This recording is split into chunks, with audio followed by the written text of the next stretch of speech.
მოგესალმებით ყველას. დღეს ვბრუნდებით ჩვენ ერთ სტუმართან ერთად და ვისაუბრებთ ძალიან მნიშვნელოვან თემაზე. თქვენთვის წინა ლაივებიდან ნაცნობია, რომ აპრილი არის ძალიან მნიშვნელოვანი თვე, იმიტომ რომ სოფლიო აღნიშნავს, ასე ვთქვათ, აუტიზმის ცნობადობის, როგორც აღიარებს როგორც აუტიზმის ცნობადობის თვეს და ჩვენც შევეცადეთ, რომ ამ მიმართულებით, ასე ვთქვათ, აუტიზმის მიმართულებით სხვადასხვა ტიპის ლაივები შემოგვეთავაზებინა თქვენთვის და დაგვეფარა ისეთი საკითხები, რაზეც ადრე არ გვისაუბრია. მაგალითად, ვისაუბრეთ სენსორულ სირთულეებზე აუტიზმის დროს.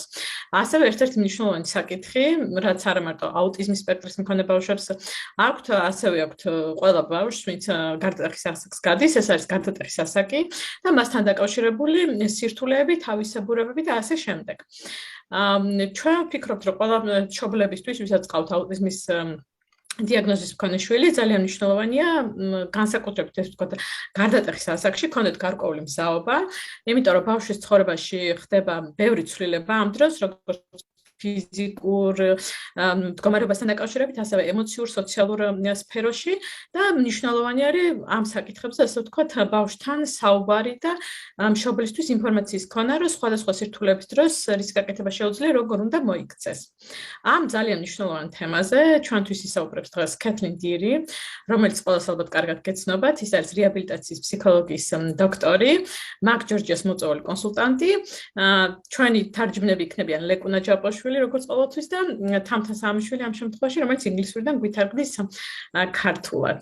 ასე რომ, ასე ვთქვათ, სიტყვას გადავცემ კეთლინს უკვე, ბევრი დროც რომ არ დავკარგოთ და დავიწყოთ ამ მნიშვნელოვან საკითხზე საუბარი. Kathleen, so floor is yours. Please, let's discuss the teenage period in autism, how it goes, and what are the issues, challenges, and so. Thank you for inviting me back. Teenage years are difficult for everyone. And all of the problems that teenagers experience are sort of magnified for our kids with autism spectrum disorder. მოგესალმებით. პირველ რიგში ქალბატონი კეთლინ მადლობას გვიხდის მოწვევისთვის და შემდეგ აღნიშნავს, რომ რა თქმა უნდა მოზარდობის ასაკი ეს არის ძალიან რთული პერიოდი ყველასთვის, თუმცა აუტიზმის სპექტრის მქონე ბავშვებისთვის, რა თქმა უნდა, ყველა ის სირთულე, რაც გავრცელებულია, კიდევ უფრო მეტად მწვავედ ვლინდება. Yeah, I think it's important to keep in mind that autism is a spectrum and that children are different. So even though I'll offer some suggestions, you need to be able to adapt them to the needs of your child. აქვე არ უნდა დაგვავიწყდეს, რომ აუტიზმზე როცა ვსაუბრობთ, ეს არის სპექტრი, რაც გულისხმობს იმას, რომ გვაქვს ესეთი მრავალფეროვნება, ვარიაციები, ამიტომ რა თქმა უნდა მე ვისაუბრებ ზოგად რეკომენდაციებზე, თუმცა ცხადია ეს რეკომენდაციები უნდა მოარგოთ შემდეგ კონკრეტულ ბავშვს. So I'd like to talk a little bit about some of the more common issues that kids with autism face in general, and then how it impacts them differently as teenagers. და ვისაუბრებ იმ გავრცელებულ სირთულეებზე, რომლებსაც განიცდიან, აწყდებიან ეს ბავშვები და რა გავლენას ახდენს ეს სირთულეები მათ მოზარდობის პერიოდზე. So we know that communication can be challenging for a child with autism, but they especially have difficulties with nonverbal communication or subtle things like sarcasm or teasing or flirting. And all of those things tend to be increased in the teenage years. მაგალითად ჩვენ ვიცით, რომ აუტიზმის შემთხვევაში სირთულეს წარმოადგენს კომუნიკაცია და განსაკუთრებით ეს ეხება კომუნიკაციის ისეთ ფორმებს, რომელიც მოიცავს რაღაც გარკვეულ ნიუანსებს და არ არის შეიძლება ესეთ ადვილად აღსაქმელი. ხო, იმის მაგალითია სარკაზმი, თქო, სარკასტული კომენტარები, ესეთი გამოჯავრება, ერთმანეთის დაცინვა, ხო, დაცინვაც უფრო ესეთი უარყოფითი კონოტაცია აქვს, აი უფრო ესეთ ხუმრობით რო დასცინიან ბავშვები ერთმანეთს, ან თუნდაც ფლირტი. ანუ ეს ყველაფერი აი მოზარდობის ასაკში ხდება უფრო აქტუალური და როგორც აღნიშნეთ, აუტიზმის შემთხვევაში აი ამ ყველაფერს აღქმა არის განსაკუთრებულად რთული. They also have problems interpreting and responding to social situations. And one of the things I'll talk about is the fact that there are more social opportunities for teenagers. So this becomes an even bigger problem for them. მეორე სირთულე, რაც ასევე ხშირად ხდება, ეს არის სხვადასხვა სოციალური სიტუაციის ინტერპრეტაციის, სწორად ინტერპრეტაციის და მასზე შესაბამისად რეაგირების სირთულე და ეს ყველაფერი სხვადასხვა სოციალური სიტუაცია კიდევ უფრო აქტუალური ხდება მოზარდობის ასაკში და აქედან გამომდინარე, კიდევ ერთხელ რომ გავიმეოროთ, ეს სირთულეც უფრო მეტად იკვეთება და მწვავდება. There are also problems with flexibility and a strong need for routines. შემდეგი სირთულე, რაც ახლავს თქვათ აუტიზმს, ეს არის მოქნილობის ნაკლებობა და ვიცით რომ ასეთი ბავშვები უპირატესობას ანიჭებენ ძალიან ისეთ პროგნოზირებად, დაგეგმილ აქტივობებს და რუტინას. Most children with autism, as you know, have problems with sensory integration. They either have too high levels of sensitivity or a lack of sensitivity in some areas. So that continues to be a bigger issue. კიდევ ერთი მახასიათებელი, ასე ვთქვათ, ან სირთულე, ეს არის, რაც ხშირად ხდება, ეს არის სენსორული ინტეგრაციასთან დაკავშირებული, ანუ ვიცით რომ სხვადასხვა შეგრძნებებთან, ხო, ანუ შეიძლება გქონდეთ გადაჭარბებული გაზრდილი მგზნობიარობა, რომელიმე ვთქვათ შეგრძნების მიმართ, ან პირიქით, ხო? ამიტომ ესეც არის, ესე წარმოადგენს ერთ-ერთ სირთულეს. Kids with autism also generally have higher levels of anxiety, and teenagers in general have higher levels of anxiety. So when you put those two things together, we are often talking about anxiety that's way beyond a typical level for a child to experience. ასევე აუტიზმის შემთხვევაში ხშირად ხდება შფოთვის მომატებული, ან ისეთი მაღალი დონე და ასევე ვიცით რომ ზოგადად მოზარდებისთვისაც არის დამახასიათებელი შფოთვის დონის მატება და ამიტომ ამ ორ ფაქტორს, როცა ამ ორ გარემოებას ერთმანეთს, როცა ეს ორი ფაქტორი ერთმანეთს ერწყმის, ცხადია ვიღებთ უკვე შფოთვის ისეთ დონეს, რომელიც არნაირად არ ჭდება ნორმის, აი ტიპიური ნორმის ფარგლებში და არის გაცილებით უფრო მაღალი. Თამთა უნდა აღვნიშნოთ, რომ შფოთვის მომატება ბავშვებში ხშირად გამოხატულია ხოლმე ქცევითი სირთულეებით და გარდატეხის ასაკშიც ხშირად მშობლები აღნიშნავენ, რომ ბავშვს მაგალითად ქცევები გაუარესდა პირობითად, ხო, როგორც ამბობენ. You know, anxiety issues sometimes most of the time manifest itself with behavior problems, and a lot of teenagers' parents complain about behavior issues became more exaggerated in like teenage period. Just comment. Absolutely. And you know, teenagers with autism are teenagers first, and they will experience all the same kind of attitude changes and behavioral changes that are typical. It's only that they have it sort of magnified in certain areas. Ქალბატონი კეთლინი აღნიშნავს, რომ აუტიზმის მქონე ბავშვი, თინეიჯერები, ან მოზარდები, უფრო ქართულად რო ვთქვათ, პირველ რიგში არიან მოზარდები, ამიტომ ბევრი ყველა ის, ასე ვთქვათ, მახასიათებელი ან სირთულე შეიძლება ესე დავარქვათ, რაც ხდება მოზარდების შემთხვევაში, მათაც გამოკვეთილი ესე რაღაცა დამოკიდებულებების, ატიტუდების თუ ქცევის ცვლილებები, უბრალოდ როგორც შესავალ ნაწილში აღნიშნეთ, მათ შემთხვევაში ეს სირთულეები კიდევ უფრო მეტად ნათელია და კიდევ უფრო მეტად მწვავეა ხშირ შემთხვევაში. So let's talk about these kind of primary areas that are challenging, physical areas and emotional changes, and then some of the social impacts. And then let's talk about how those all work together and things parents can do to support their children during this time.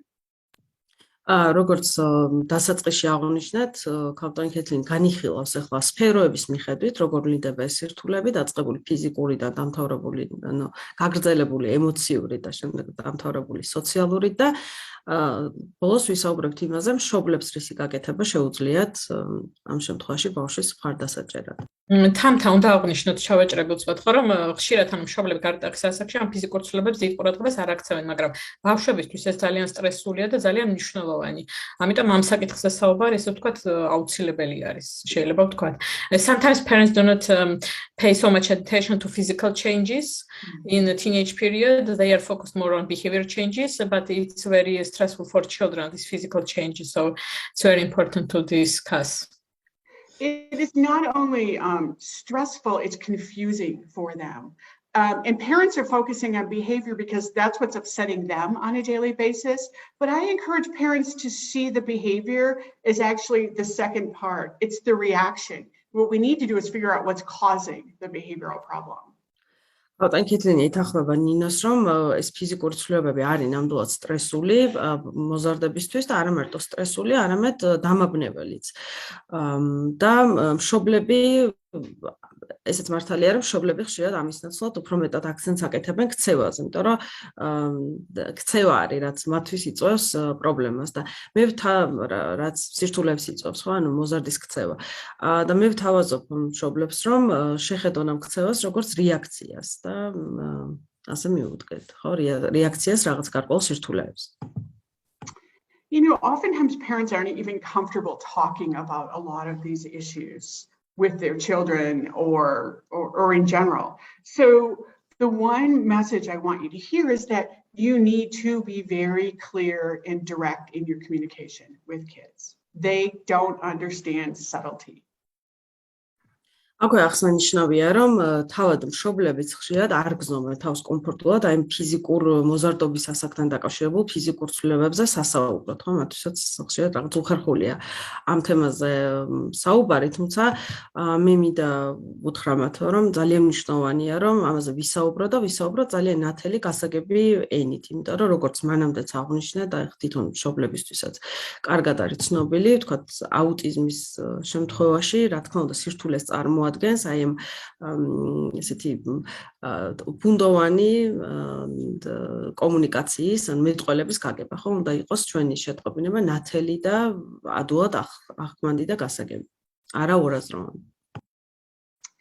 A lot of teenagers learn about body changes, for example, through their peers. And in general, the teenage years are a time of really strong connection to friends and peer groups and sort of separating more from the family. But in the case of teens with autism, they tend not to make sense of the information they're overhearing. It's not direct enough to be helpful to them. ეს მე მგონი ყველამ ვიცით, რომ მოზარდები ხშირად აი მსხეულებრივი ცვლილებების შესახებ, ახლავს თან მოზარდობის ასაკს, იგებენ ხოლმე ისევ თავიანთი თანატოლებისგან. და ნუ ზოგადად უნდა აღვნიშნოთ და ესეც ბევრ მშობელს ექნება შემჩნეული, რომ ეს არის ისეთი პერიოდი, როდესაც ბავშვები უფრო მეტად, რა თქმა უნდა, თანატოლებთან ურთიერთობას ამჯობინებენ, ვიდრე თქვა ოჯახთან. თუმცა და შეიძლება ასეთი ფორმით ეწოდებული ინფორმაცია მართლაც ვიღაცისთვის საკმარისია, მაგრამ აუტიზმის შემთხვევაში ეს ასე ურმოკრული თქვათ რაღაცა წოდნა და ინფორმაცია შეიძლება არ იყოს საკმარისი, იმიტომ რომ ეს არ არის საკმარისად დირექტიული, ხო, ანუ საკმარისად ნათელი და პირდაპირ სწავლებას არ მოიცავს, რა თქმა უნდა. And I'll warn you that in order to be helpful, you need to be graphic, specific, and hands-on in ways that might make you uncomfortable. და აქ ესეთი რეკომენდაცია, რომ იმისათვის, რომ ნამდვილად ეფექტური იყოს სწავლება მშობლის მხრიდან, ახლა ამ შემთხვევაში სხეულებრივ ცვლილებებზე ვსაუბრობთ, თქვენ უნდა გამოიყენოთ ზოგჯერ რაღაცა თვალსაჩინო მასალაც, უნდა ეს შეტყობინებები იყოს ძალიან პირდაპირი და პრაქტიკული, ხო? ანუ მაგალითად გვეტყვის ალბათ. For example, I know parents are frustrated sometimes when their child doesn't bathe as much as they need to. And so their smelly child will come in the house and the parents will wrinkle their nose and make a bad smell. That's to indicate that the child needs to take a shower or a bath. But for a child with autism, they probably will not understand that. So the parent actually has to say, your body is changing. It makes you sweat more. You have more odors. You need to take a bath or a shower more often.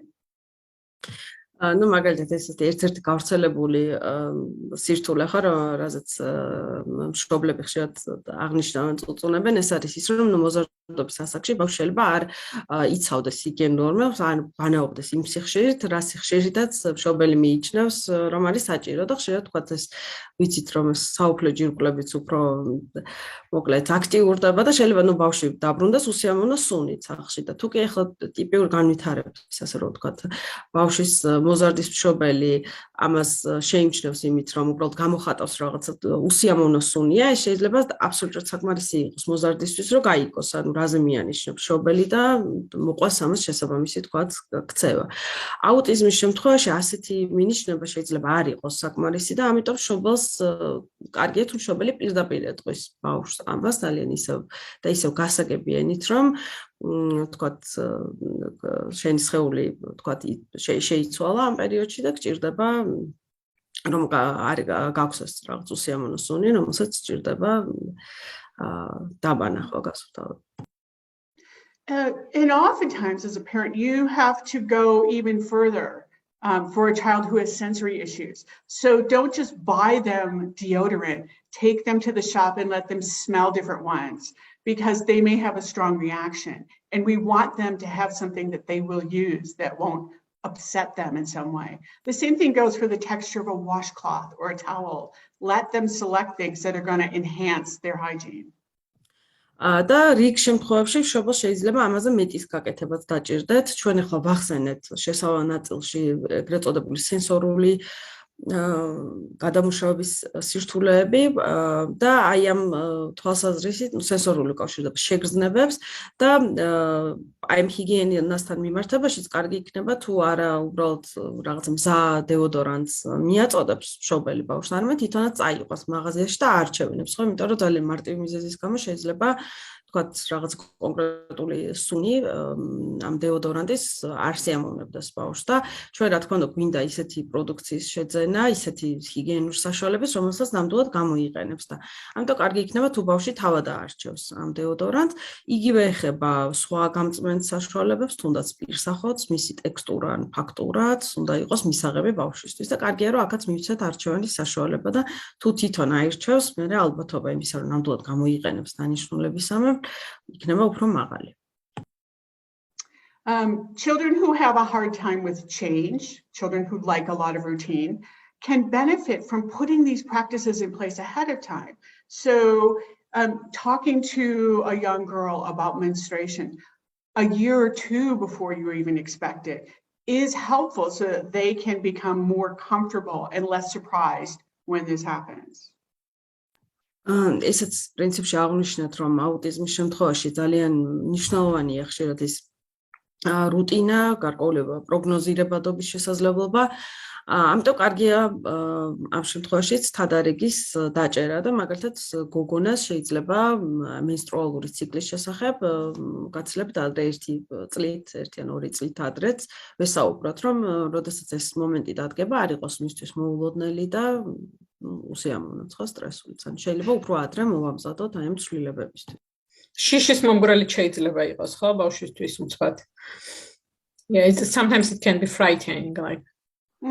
Absolutely. And the same thing for boys who have an erection. This can be very upsetting to them. So as a parent, you're sort of uncomfortable with this thing and you want to look away and laugh a little bit, but that's not what your child needs. So the other thing I want to say is because children on the autism spectrum often don't understand the like subtle, soft signs of language and nonverbal cues, they also don't know when not to ask questions. So they may actually come to you and ask specific questions about their body that you're not prepared for.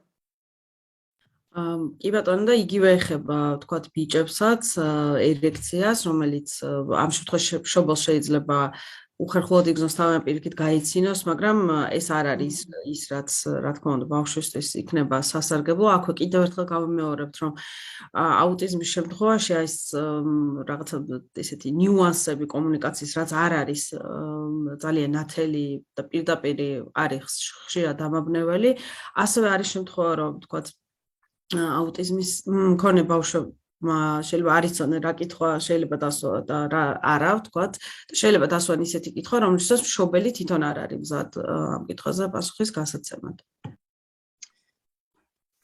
თამთა შენი ხმა მაწყდება მე მგონი და ასევე მნიშვნელოვანია რა დროს გვეკითხება ხო შეიძლება ისეთ დროს მოვიდეს და იკითხოს როცა მშობელი არ არის ამ მომენტში მზად პასუხის გაცემისთვის და უხერხული სიტუაცია შეიქმნეს და მშობელსაც დისკომფორტი ქონდეს ამიტომ მშობლის მხრიდან ინიციატივის გამოჩენა და თავის თავზე აღება ასე ვთქვათ მნიშვნელოვანია yeah I just translated because the Tamta's voice was lost. Gotcha. So yes, this is going to be uncomfortable. This is not going to be something that you want to do necessarily, but as a parent, it is so important that your attitude toward body changes remains neutral. Because if you show disgust or shame, then your child's going to show disgust and shame. And there's nothing shameful about growing up. We all go through this process. So find it somewhere inside of you to kind of hold back your own judgments and just present the information to your child as part of their normal development. მშობლებს რა თქმა უნდა ვაფრთხილებო რომ ეს თემები აი ხა სხეულებრივ ცვლილებებზე ვსაუბრობთ ისა იქნება დიდი ალბათობით არაკომფორტული ისეთი უხერხული თუმცა ძალიან მნიშვნელოვანია რომ ამაზე ვისაუბროთ იმიტომ რომ აი ეს ეხმარება ბავშვს ადაპტირდეს ხო ამ შეეგუოს მის სხეულის აი ცვლილებებს და ძალიან მნიშვნელოვანია რომ მშობელი ამ დროს ინარჩუნებდეს ეგრეთ წოდებულ ნეიტრალურ ტონს, იმიტომ რომ თუ კი თქვენ გექნებათ თქვენ გამოავლენთ ისეთ ემოციებს, როგორიც არის მაგალითად ზიზღი, ან სირცხვილი ამ სხეულებრივი ცვლილებების მიმართ, დიდი ალბათობით თავად ბავშვსაც ასეთ დამოკიდებულება გაუჩნდება და არა და ეს ემოციები ამ შემთხვევაში არ არის ესეთ გამართლებული, იმიტომ რომ ჩვენ ყველა გავდივართ ამ განვითარების ეტაპებს, ეს არის ნორმალური განვითარების ნაწილი და არაფერი ახლა ამაში სამერცხვინო ნამდვილად არ არის. So let's talk a little bit about the emotional changes that happen to teenagers. And the first thing that I think of are mood swings. This happens to all adolescents because their hormones are surging at different times and they come almost like a wave up and down. So a child's mood will change and swing wildly. Your beautiful, sweet child will suddenly turn into a raging monster some days, and it will hit you by surprise. Ну, ჩვენ ვისაუბრეთ ახლა სხეულებრივ ცვლილებებზე, გადავინაცხოთ მომდევნო სფეროზე, ესე რომ ემოციური განვითარება, ემოციების სფერო. ამ შემთხვევაში პირველ რიგში აღსანიშნავია, რა თქმა უნდა, გუნება-განწყობილების ცვლილებები, რომლებიც ალბათ მშობლებისთვის არის ადვილად შესამჩნევი, იმიტომ რომ ბავშვი იცვლება ეს გუნება-განწყობილება ხშირად, ეს დაკავშირებულია ჰორმონალურ ცვლილებებთან და ესე ტალღისებურად მიმდინარეობს და თქვენი ერთ დროს ძალიან ისეთი საყვარელი ტკბილი ვთქვათ ბავშვი უცებ შეიძლება გადაიქცეს რა თქმა უნდა ესეთი გადატანით მნიშვნელობით მონსტრად რომელიც სულ განრისხებულია და რა თქმა უნდა ეს ყველაფერი მშობლებისთვის არის ხომ ხშირად შოკის მომგვრელი მოულოდნელი. Teenagers often say they feel out of control emotionally. They don't know why they're crying. They don't know why they're angry. And so if this happens to a normally developing teen, imagine what happens to a child with autism who already has problems managing their emotions and their behavior responses. მოზარდები ხშირად აღნიშნავენ ხოლმე, რომ თითქოს კარგავენ კონტროლს ამ საკუთარ ემოციებზე, მაგალითად ამბობენ, რომ არ ვიცი რატო გავბრაზდი, არ ვიცი რატო ვტირი და წარმოიდგინეთ, რომ თუ კი ეს ემართებათ ეგრეთ წოდებული ტიპიური განვითარების მოზარდებს, როგორ გვექნება საქმე აუტიზმის მქონე მოზარდების შემთხვევაში, რომლებსაც როგორც ვიცით, ისედაც აქვთ აი ემოციების რეგულაციის სირთულე. Yeah, it's such a difficult time for kids. And then it's a difficult time for parents as well, because you're dealing with these outbursts and they're not logical. So a logical response doesn't work. ნამდვილად ძალიან რთული პერიოდია მოზარდებისთვის, ბავშვებისთვის, მაგრამ ასევე ძალიან რთული პერიოდია მშობლებისთვის, იმიტომ რომ ის რაღაც ემოციური აფეთქებები, რომელიც ბავშვებს აქვთ, არ არის რაციონალური და შესაბამისად მათზე რეაგირებაც, ეს რაციონალური რაღაც ლოგიკური რეაგირებაც არ მუშაობს. And also because children's brains are changing a lot at this time in their life, the strategies that you use to manage the behavior of a child with autism when they are younger may not work as they get older. So understand that your strategies may need to change with their changes. და ასევე მნიშვნელოვანი იმის გაცნობიერება, რომ აი ამ ცვლილებების გამო, რომელიც ხდება მოზარდობის ასაკში, უკვე ის სტრატეგიები და მიდგომები, რომელსაც მშობელი იყენებდა ბავშვთან მიმართებაში, აღარ ამართლებს. ანუ ეს ნიშნავს იმას, რომ მშობელიც უნდა გადაეწყოს და მშობელმაც უნდა მოძებნოს რაღაცა ახალი გზა, ახალ სირთულეებთან გასამკლავებლად. და უნდა აღნიშნოთ მშობლისთვისაც როგორი რთულია, იმიტომ რომ რაღაც წლების განმავლობაში მიჩვეულია, რომ ერთნაირ ტიპის ქცევებს ავლენს და თავის ქცევებიც უნდა შეცვალოს. ანუ ეს ქცევის შეცვლა დასრულისთვისაც საკმაოდ რთული არის. We have to acknowledge the difficulty for parents because they have to change their behaviors and it's not easy because they have been doing same things for years and Absolutely. And this difficult time can go on for 5 years or more. So I say to parents, this is a marathon, not a sprint. So you can't just run as hard as you go to fix the problems. You have to find a pace and a way to take care of yourself in this process.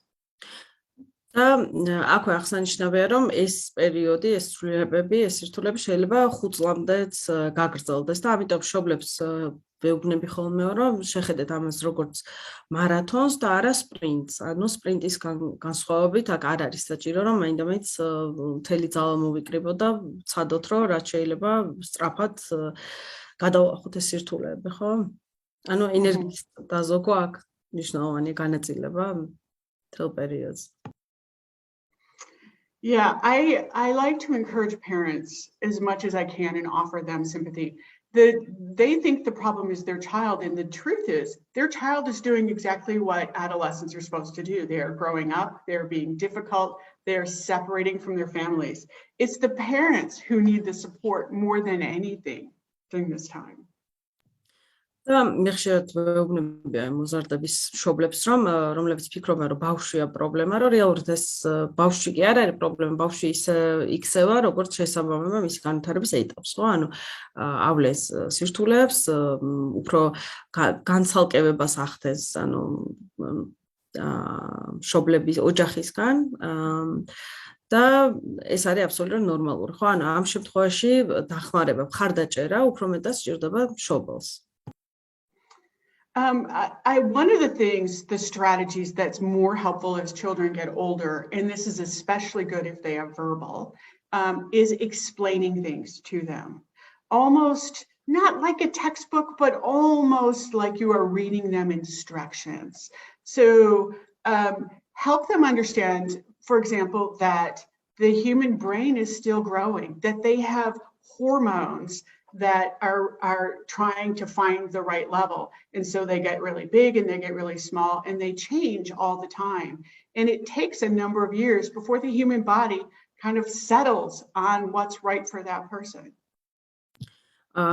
ძალიან მნიშვნელოვანი სტრატეგია არის, რა თქმა უნდა, თავად ბავშვების განათლება და მათთვის ცოდნის მიწოდება აი ამ ცვლილებების შესახებ და მე მშობლებს მოვუწოდებ, რომ კიდევ ერთხელ აღვნიშნავ, ძალიან ნათელი კომუნიკაციით, როგორც აი სახელმძღვანელოში ინსტრუქციების დონეზეც კი, შეგიძლიათ აი მეთოდით, ხო, მიდგომით, ინსტრუქციების მიდგომით, შეგიძლიათ ესე აუხსნა ნაბიჯ-ნაბიჯ რატომ ხდება ეს ცვლილებები და რას მოიცავს. აი მაგალითად ის, რომ ადამიანის თავისტვინი აგრძელებს განვითარებას, რომ ჩვენ გვაქვს ჰორმონები, რომელთა სხვადასხვა ჰორმონი, რომელთა დონეც თქვათ, იკლებს და იმატებს და ამას სჭირდება გარკვეული დრო, რომ დარეგულირდეს ეს ჰორმონები და ერთ რაღაც ოპტიმალურ დონეზე მივიდეს და შესაბამისად ის ცვლილებებიც, რომელსაც იგი განიცდის, არის აი ამ ჰორმონალურ ცვლილებებთან დაკავშირებული.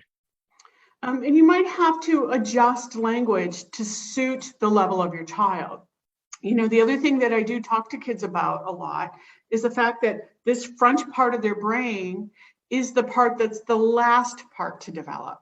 And so that's the area of the brain that's involved with making good decisions, with managing emotions, with understanding consequences. So when there's an emotional or physical outburst, if they're behaviorally out of control, that's the part of the brain that is still struggling hard to try to manage it. ცხადია, როდესაც ბავშვს ვესაუბრებით, ეს ინფორმაცია უნდა მოვარგოთ მისი განვითარების დონეს, ამიტომ ეს ტერმინოლოგია და გამოყენებული ფრაზეოლოგია შეგიძლიათ ცვალოთ, გაამარტივოთ და უფრო გაართულოთ ამის მიხედვით. თუმცა ამ საკითხებზე ნამდვილად შეიძლება საუბარი, ხო, ბავშვთან. მაგალითად, ერთ-ერთი კიდევ ერთი, რასაც მე ვეუბნები ხოლმე მოზარდებსო, არის ის, რომ თავის ტვინის შუბლის ნაწილი ყველაზე უფრო გვიან წიფდება, ასრულებს განვითარებას და არადა ეს არის სწორედ ის ნაწილი, რომელიც გვეხმარება ჩვენი ემოციების რეგულაციაში, სწორი და ადეკვატური გადაწყვეტილებების მიღებაში, ჩვენი ქცევის შედეგების გააზრებაში და ამიტომ, როდესაც განიცდიან რაღაც ეს ემოციების რეგულაციის სირთულეს, ეს სწორედ დაკავშირებულია ამ ნაწილის ჯერ კიდევ მომწიფებლობასთან. You know, understanding why it happens is still not an excuse for bad behavior. And so I explain that to kids as well at whatever level I think they can understand that. But the thing is that you also have to give them strategies. Okay, this isn't completely your fault, but this is what you have to do until your brain is ready to help you.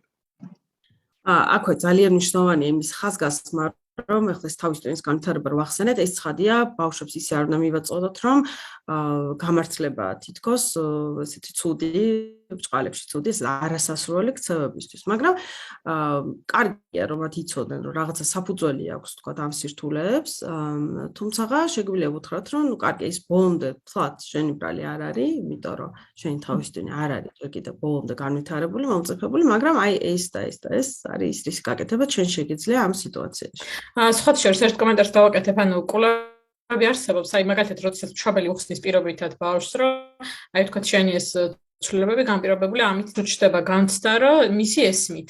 და ესეთ კვლევები არსებობს, რომ როცა მაგალითად ადამიანს აქვს განცდა, რომ მისი ესმით, ნივთიერებათა ცვლა იცვლება და რაღაც დაწყნარე, ანუ დამშვიდებას უწყობს ხელს გარკვეულწილად ორგანიზმისთვის და ამიტომ ძალიან მნიშვნელოვანია.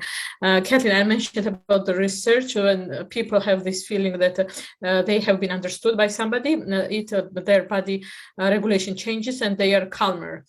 And when parents are talking to their children about the reasons of their issues, it's makes them calm as well. It makes them calm not only on the surface, but deep down in their nervous system, which for children with, a neurodiverse problem is really important. It really helps them calm down through their entire body. ეხ ნამდვილად უწყობს ხელს დამშვიდებას, ანუ კლიანად ნერვულ სისტემაზე მოქმედებს და სხეულებრივადაც ნამდვილად ასეთი ეფექტი აქვს დამამშვიდებელი და რაც აუტიზმის შემთხვევაში კიდევ უფრო განსაკუთრებით მნიშვნელოვანია. There are a couple of other things that are really helpful. Exercise, because of its benefit to increasing oxygen and making our happy hormones come in. The happy chemicals can balance some of those teenage hormones. So I encourage kids to run or go out and exercise, even going for a walk. It also gives them time to sort of process information at a slower pace. კიდევ ერთი რაც ასევე დადებითად მოქმედებს არის, რა თქმა უნდა, ვარჯიში, იმიტომ რომ ვიცით, რომ იმ ჰორმონალური ცვლილებების და გამო, რომელსაც ის უკავშირდება და ამ დროს ვიცით, რომ გამოიყოფა ეგრეთ წოდებული ბედნიერების ჰორმონები, უწყობს ხელს ბუნება-განწყობილების გაუმჯობესებას, ამიტომ მე მოზარდებს ხშირად მოვუწოდებ, რომ ირბინონ, იან თუნდაც იარონ და ეს ფიზიკური აქტივობა ასევე ეხმარებათ იმაში, რომ ინფორმაცია უფრო უკეთ გადაამუშავა. There is also a lot of research that shows that things like yoga and meditation are very helpful for children on the autism spectrum. არსებობს ასევე ბევრი მონაცემი, კვლევის მონაცემი, რომელიც ადასტურებს იოგას და იოგისა და მედიტაციის ეფექტურობას აუტიზმის მქონე მოზარდებისთვის.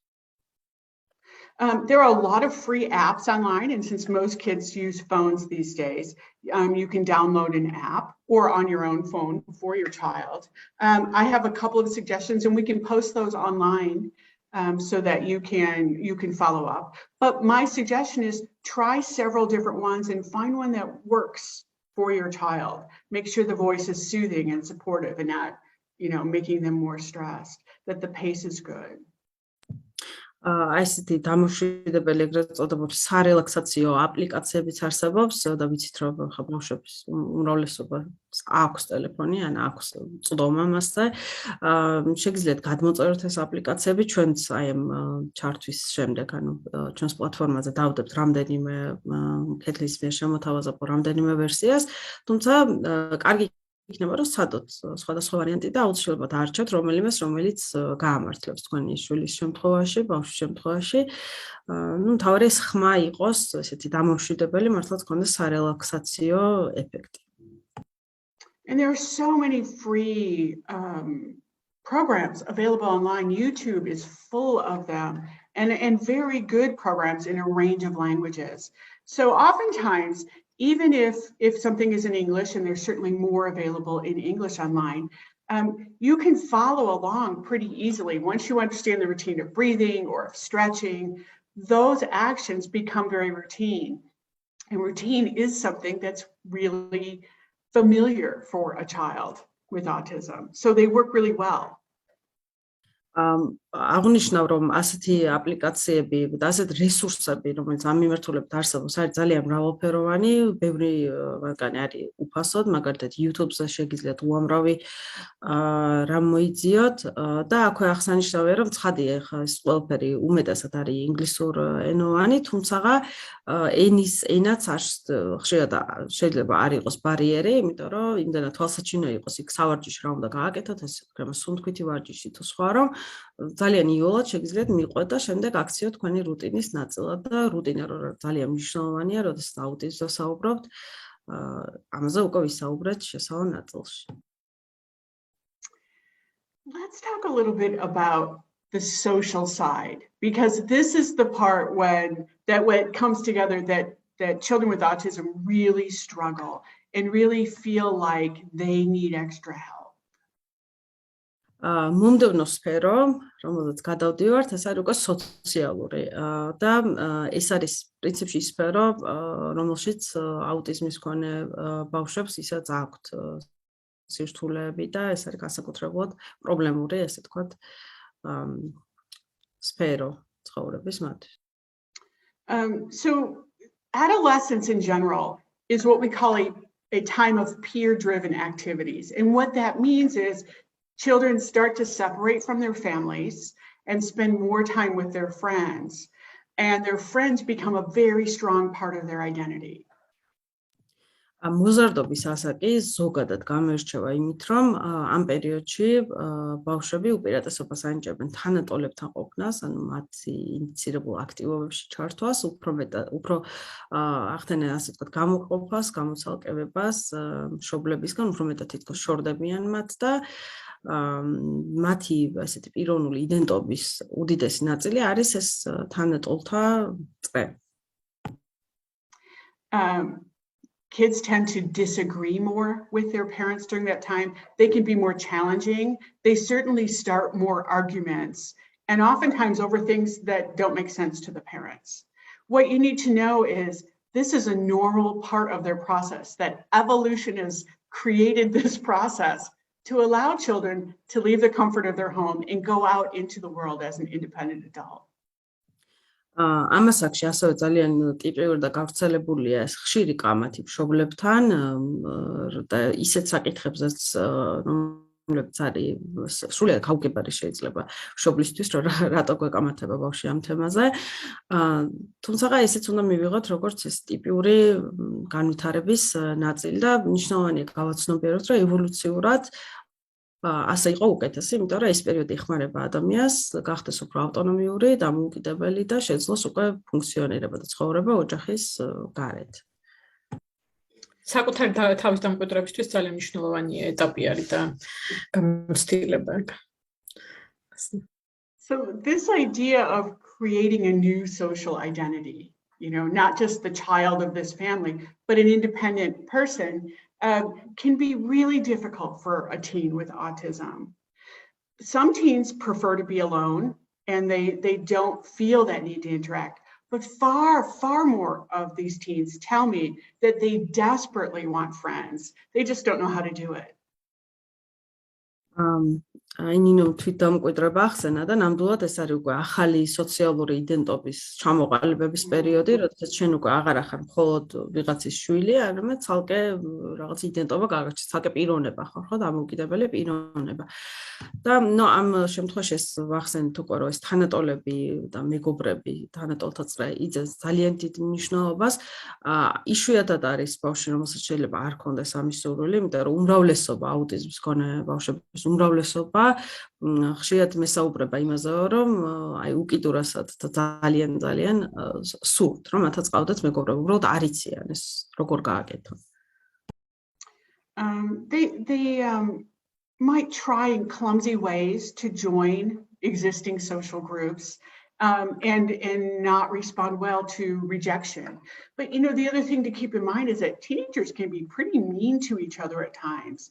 And all of the other kids who seem popular and well supported are also struggling at the exact same time. They're just better at hiding their insecurity.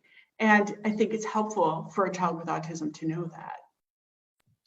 ხშირად ანუ ახსენეთ რომ აქვთ ეს მეგობრების თქო შეძენის სირთულე ხშირად შეიძლება მიმართავდნენ რაღაც ის მოუხერხებელ ცდილობებს ავლენდნენ აი იმისკენ რომ გახდნენ რომელიმე ჯგუფის წევრი და აქვე ძალიან მნიშვნელოვანია იმის გაცნობიერება რომ მოზარდები ხშირად ესეც უნდა ვაღიაროთ რომ ერთმანეთის მიმართაც ხშირად არიან ხოლმე ესეთ უხეშები და რაღაც უსიამოვნო რაღაცებს შეიძლება ამბობდნენ ანაკეთებდნენ ხო ერთმანეთთან მიმართებაში და ამიტომ ის ბავშვებიც კი რომლებიც არიან ესე ვთქვათ ეგრეთ წოდებული პოპულარულები და თითქოს ძალიან თავდაჯერებულები არიან მათთვისაც კი ამ პერიოდში არსებობს მთელი რიგი სირთულეები რომელთა გადაახვაც უწევს და ჩემი აზრით რომ აი აუტიზმის მქონე ბავშვებისთვის აი ამის ცოდნა არის ძალიან მნიშვნელოვანი რომ ისინი არ არიან ერთადერთნი ისაც უწევთ ერთ კომენტარს Bodișteam მეგონა დაასრულე ერთ კომენტარს გავაკეთებ, ანუ ხშირად აუტიზმის დიაგნოზის მქონე ბავშვების შემთხვევაში, ანუ შეიძლება თქვათ მეგობარს ეძახდნენ ისეთ ბავშვს, რომელიც საპირისპიროთაც არ თulis, რომ თვითონაც მეგობარი ამ ბავშვის და ალბათ აი მეგობრობის აი რას ნიშნავს მეგობრობა, მაგალითად მაგ საკითხსაც მსჯელობა ბავშვთან ერთად და განხილვა მშობლების მხრიდან მნიშვნელოვანია. Cadence, from my experience, sometimes children with autism may call friends, their friends who are and other kids may don't consider their friends. So it's also very important to discuss what is friendship, like from parents' side, like what it means. Oh, yes. I'm so glad you said that.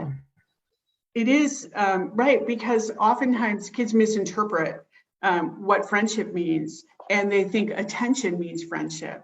And that makes them vulnerable in social groups, particularly if these children, other kids are making fun of them or doing something to emotionally harm them.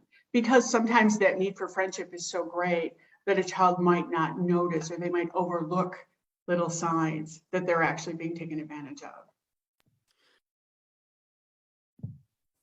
ძალიან მიხარია რომ ეს საკითხი წამოჭერიო, ნამდვილად ეს შეიძლება იყოს ერთ-ერთი სირთულე, აი მის გაგების სირთულე, თუ ვინ არის მეგობარი და როგორ ვის უწოდებთ მეგობარს, ზოგჯერ შეიძლება ისეთი ინტერპრეტაცია ქონდეს, რომ მეგობარი ის ვისგანაც იღებ ყურადღებას და ეს ყურადღება შეიძლება იყოს თქვათ ნეგატიური და ვიცით რომ ბავშვი არის ხოლმე შემთხვევები, როდესაც თქვათ ბავშვს შეიძლება დასცინოდნენ ან რაღაცნაირად ბოროტად სარგებლობდნენ მისით და ეს იყოს სირთულე, ხო? და როგორც აღნიშნეთ, აუტიზმის მქონე ბავშვებსაც ზუსტად ესევე სურთ, ხო? ანუ ხშირად მეგობრების ყოლა და ამიტომ ეს სურვილი შეიძლება ისე ძლიერი იყოს, რომ აი ეს ნიუანსები, რომელიც იმაზე მიანიშნებს, რომ რაღაც არ არის შენი, თქვა, ნამდვილი მეგობარი და პირიქით შეიძლება რაღაცა საზიანოს აკეთებს შენთვის, შეიძლება გამოეპაროთ, ან ვერ შეამჩნიო. Teenagers in general, including teens with autism, often kind of experiment with their presentation to the world. So they'll look at the popular kids at school and start to change their clothing or their hair or start wearing makeup or listening to different music. And if you're used to your child being sort of focused on rigid patterns of behavior, this can be confusing because you know what they like, what they have always liked since they were 3 years old. But suddenly they're doing things that are different. And the reason they're doing that is because they're trying to fit in. აქვე აღსანიშნავია, რომ მოზარდები, როგორც ალბათ შეგუმჩნევია, ხშირად გარკვეულ ექსპერიმენტებს ატარებენ საკუთარ იმასთან დაკავშირებით, თუ როგორ წარუდგენენ ხო სამყაროს საკუთარ თავს, ეს შეიძლება იყოს გარეგნობა, რაიმე თქვა სხვა გატაცება და იგივე ეხებათ აუტიზმის მქონე მოზარდებსაც და ეს შეიძლება მშობლისთვის იყოს ძალიან დამაბნეველი, იმიტომ რომ მშობელმა იცის და მიჩვეულია, რომ წლების განმავლობაში ბავშვს აქვს რაღაცა კონკრეტული ინტერესები, კონკრეტული რაღაცა პრეფერენციები და უცებ რაღაცა ახალს ცდილობს, ხო? სინამდვილეში ეს ხშირად ხდება იმის გამო, რომ ისინი აკვირდებიან მაგალითად სხვა პოპულარულ ბავშვებს სკოლაში და უბრალოდ ცდილობენ მოერგონ სიტუაციას, დაიმკვიდრონ საკუთარი თავი აი ამ გზებით.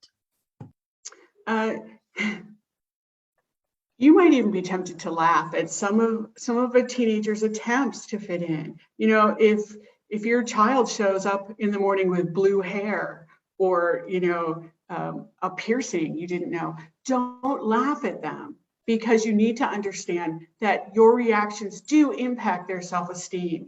They might roll their eyes and act like they don't care, but in truth, what you say and how you react to them matters very much.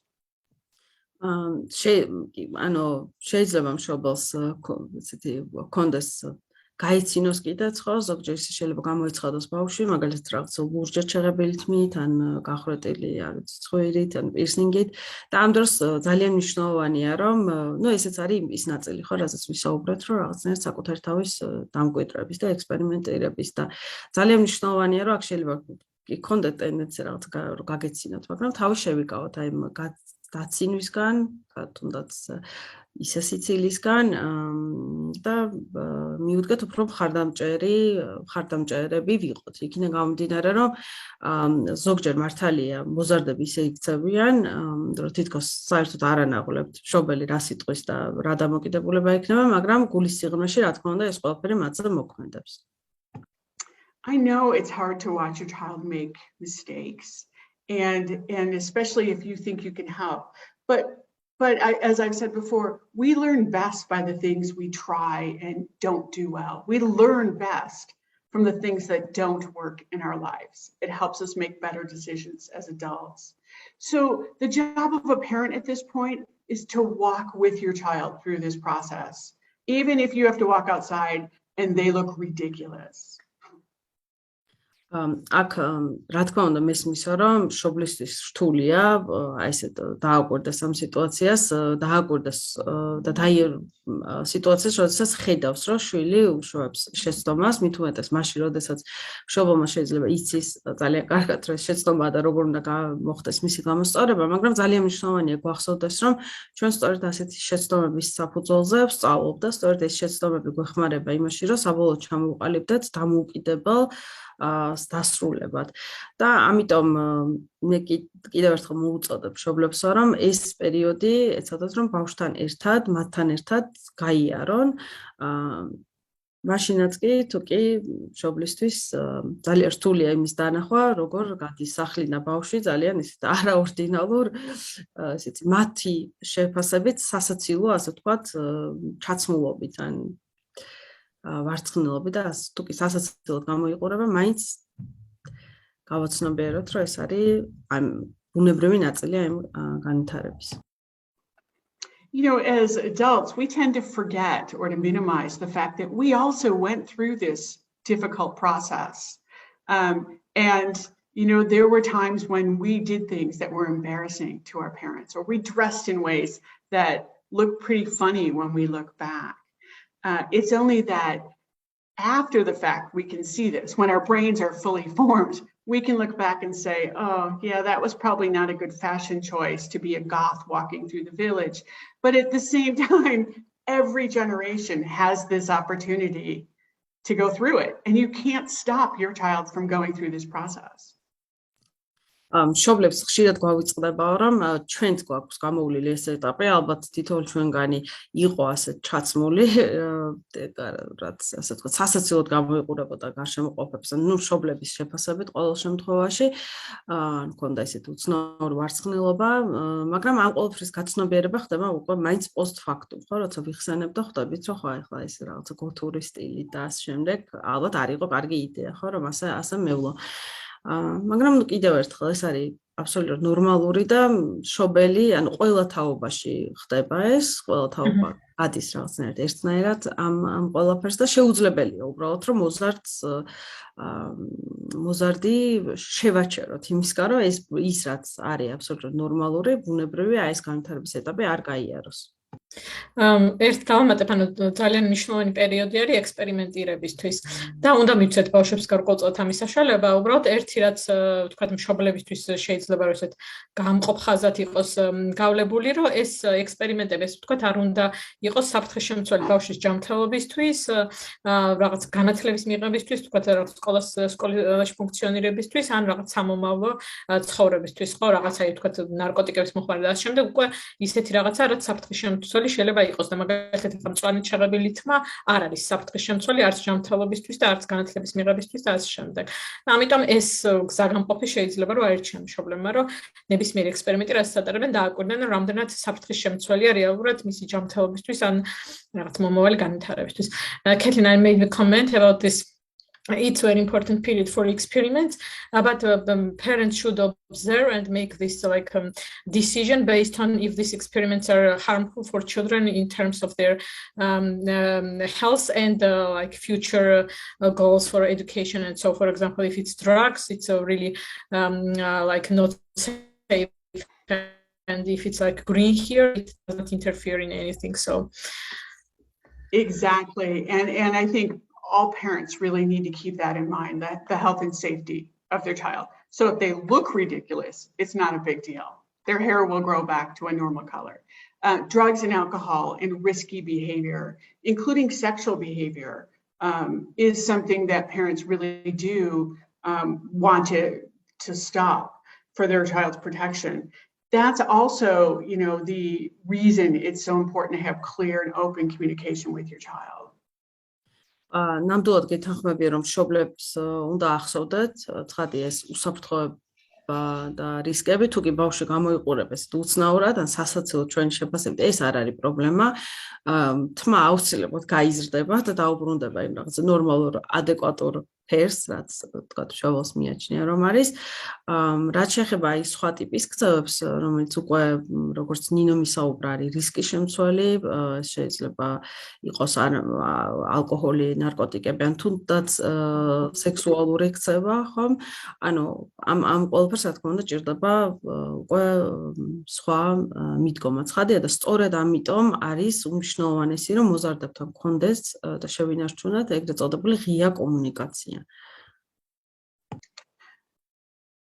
I would also suggest that, you don't have to like the things that your child is going through. You don't have to like their angry music, but you can still support them by buying them really good headphones, which, by the way, are also a support for the family, because then you don't have to listen to the loud, angry music your child is listening to at that time. ანუ ამ ექსპერიმენტირების ნაწილში აღნიშნეთ რომ ბავშვები რაღაც ახალი გატაცებები გაუჩნდეს, რაც მანამდე არ ქონდა, მათ შორის შეიძლება იყოს მაგალითად მუსიკა, რომელსაც მანამდე არ უსმენდა და ესეთი რაღაც ბრაზიანი მუსიკა, ბჭყალებში რო ვთქვათ, რომელიც შეიძლება მშობლისთვის იყოს უსიამოვნო, მაგრამ მე მშობლებს მინდა უთხრაო, რომ არ არის აუცილებელი ჩვენ არ მოგიწოდებთ იმისგან, რომ აუცილებლად მოგწოდეთ ის, რასაც ბავშვი უსმენს, მაგრამ ყოველთვის შეიძლება ბავშვის მხარდაჭერა იმით, რომ შეუძინოთ ყურსასმენები, რომელიც თქვენ დაგიცავთ უკვე ამისა. თქვენ არ დაგჭირდებათ ხო მუსიკის მოსმენა, მაგრამ ის შეძლებს მოსმინას იმას, რაც მას მოსწონს. ასევე მეზობლებსაც დაიცავს, ხო? Also neighbors. Also neighbors. It's also helpful instead of pointing out all the things that your child did wrong, because they're very sensitive to that particularly at this age. Instead, talk about things they could do differently. So if that didn't work, you can just say, yeah, that sounds rough, or that sucks. You're right. That is hard. Instead of trying to join a group of friends, encourage them to find one friend and make one good friend. ამ ასაკში ისე და ისე იქნა გამომდინარე რომ უფრო სენსიტიურები არიან, უფრო გრძნობიარეები არიან, კარგი იქნება თუ მშობელი თავს შეიკავებს ეგ მუდმივი რაღაცა შენიშვნებისგან, ხო? და ამის ნაცვლად გამოვავლინოთ უფრო მეტ ხარდაჭერას, რომ თუ კი რაღაცა ხედავთ რომ ბავშვი რაღაც არ გამოუვიდა, უთანაგზო და უთხრათ რომ ხო, ძალიან ცუდია, ხო? ან ცუდია რომ ესე მოხდა, ესეთ ჟარგონით შეიძლება, ხო? ჟარგონით გამო რომ არის ტეხავს, რომ ესე მოხდა, ხო? ანუ რაც არის ჩვენთვის ბუნებრივი ლექსიკა, ვაგზნობიათ რომ გვესმის, რომ ცუდია რომ რაღაც არ გამოვიდა. So the one thing I would encourage parents to do is to monitor social media and your child's use of social media. This was something I'm so grateful that I didn't have when I was a teenager. One of the few benefits of getting older. Because kids are impulsive, because they are drawn into social things, they sometimes post pictures online, they say things online, they do things online that they should not do, that can get them into trouble, and that once it's out there, they can never take back. მანამდე წინა ნაწილს დავამატებ, ასევე ბავშვს შეიძლება მოუწოდოთ იმისკენ, რომ თქვათ იმის ნაცვლად, რომ ჯგუფში გაწევრიანება, ჯგუფში გაერთიანება სცადოს, ჯობია რომ ეცადოს ერთი კონკრეტული, თქვათ, ინდივიდუალურ ბავშვთან დამეგობრებას, ხო? იმიტომ რომ ეს უფრო ადვილია. მეორე საკითხი, რაზეც ახლა საუბრობს ქავტანი ქეთლიანი, უკავშირდება სოციალურ მედიას, რაც ჩვენ დროსო არ იყო, ეს საერთოდ არ წარმოადგენდა პრობლემას, არის ახალი საფრთხე, ასე ვთქვათ, იმიტომ რომ ყველამ ვიცით, რომ არასრულ წონებს, რომელსაც აქვს სოციალური მედია, ხშირად ისინი აქვეყნებენ ისეთი ტიპის ინფორმაციას, რომელიც არ არის ის კარგი, რომ იყოს გამოქვეყნებული, ხო? ანუ ამბობენ, შეიძლება იყოს ფოტო, შეიძლება იყოს რაღაცა სხვა პოსტი, რომელმაც პოტენციურად შეიძლება შექმნას სირთულეები მათთვის. I encourage kids to express themselves, to get their emotions out, but to not do it online. So this is a great time when I would say, you want to respect your child's privacy and their need to be emotional. So give them a journal and let them just write it all out. Give them art supplies and let them paint something dark and ugly if that's how they're feeling that day. And then they can paint over it when they're feeling better. They can listen to angry music or sad music and cry because they've just got this like huge well of emotion and they don't know what to do with it. Those are all things that are safe and healthy for kids to use to express themselves. And they are private. They stay private for the child. ანუ მნიშვნელოვანია იმ სოციალურ მედიის რაღაცა გამოყენების მონიტორინგი, რაღაცა მშობელმა მაინც უნდა ადევნოს თვალი, მე და ამ მხრივ ძალიან მნიშვნელოვანია, რომ ერთი მხრივ ვუთხრათ, მივცეთ ბავშვებს საშუალება, რომ ეს ემოციები გამოხატონ, იმიტომ რომ ვისაუბრეთ ბევრი, რომ რეალურად ესეთი ემოციურად დატვირთული პერიოდია გამოხატონ, თუმცა ამ ემოციების ექსპრესია გამოხატვა კარგია, რომ მოხდეს უფრო არა საჯაროდ სოციალურ მედიის გზით, ხო, რომ იქ რაღაც იმპულსურად რაღაც გამოაქვეყნონ, არამედ უფრო სხვა მეთოდებით, ისეთი მეთოდებით, რაც უზრუნველყოფს იმას, რომ ბავშვის ეს გამოხატული ემოცია სხვა ფორმით დარჩება კონფიდენციალური და მისთვის, ხო, ცნობილი მხოლოდ. ეს შეიძლება იყოს, ამიტომ მშობლებს ხშირად ვურჩევ, რომ შეუძინეთ ბავშვის სახატავის საშუალებები, ეს შეიძლება იყოს დღიური, რომელშიც თქვათ ბავშვი დაწერს, შეიძლება დახატოს რაღაც ესეთი საშინელი ფიგურები, რომელიც მე შეიძლება ზემოთ გააფერადოს, ან თუნდაც უსმინოს აი ამ ეგრეთ წოდებულ ბრაზიან მუსიკას, მაგრამ ეს ყველაფერი არ არის საზიანო, არის მისაღები და კიდევ ერთხელ გავიმეორებ, რომ ეს ყველაფერი რჩება თავად ბავშვთან, ეს არ ხდება საჯაროდ. This time is difficult for children and it's difficult for families. But if you can just be there in the moment, if you can take care of your own emotions without stressing out too much, I want to reassure parents that they will get through this. And going through this process is what will make your child a stronger, more confident, independent adult. ბოლოსკენ კიდევ ერთხელ გავიმეორებ, რომ ეს რა თქმა უნდა რთული პერიოდია როგორც ბავშვებისთვის, ისე ოჯახებისთვის, მაგრამ მშობლები მინდა დავარწმუნო, რომ თუკი თავადაც თვითონ იზრუნება საკუთარ ემოციურ ემოციებზე, ემოციების მართვაზე და არ იქნებიან აი ზედმეტად, ასე ვთქვათ,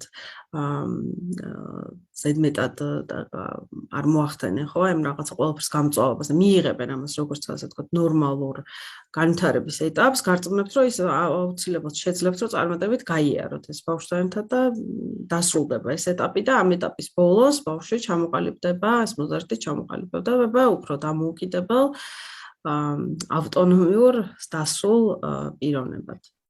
პასუხისმგებლობის მქონე, ხო? ძალიან მე მგონი ესეთ მნიშვნელოვანი საკითხები განვიხილეთ და მშობლის როლი ამ სიტუაციაში ძალიან დიდია, ძალიან საპასუხისმგებლო და ძალიან ესეთი შრომატევადით შეგვიძლია ვთქვათ. და მაგრამ აი ის რეკომენდაციები ვთქვათ და ის საკითხები რაც კეთილმა განიხილა, ნამდვილად დაეხმარება მშობლებს, რომ მართლაც ეს შედარებით უსაფრთხოდ გაიარონ, ესე ვთქვათ, ეს პერიოდი, იმიტომ რომ გარდატეხის ასაკი ყოველთვის გარკვეულწილად რისკებს ზდის სხვადასხვა სირთულეების. So Kathleen, I just did brief summary. It's a very important period and it takes a lot of effort and time and energy from parents, and all the recommendations you shared is important because it will help them go through this process like more or less safer, because it's a really risky period for everyone. It is, and let me just say, if you feel like you need extra help or need to talk to someone, you can reach out and set up an appointment with a MAC psychologist. Talk to a doctor, but know that you're not alone in this process.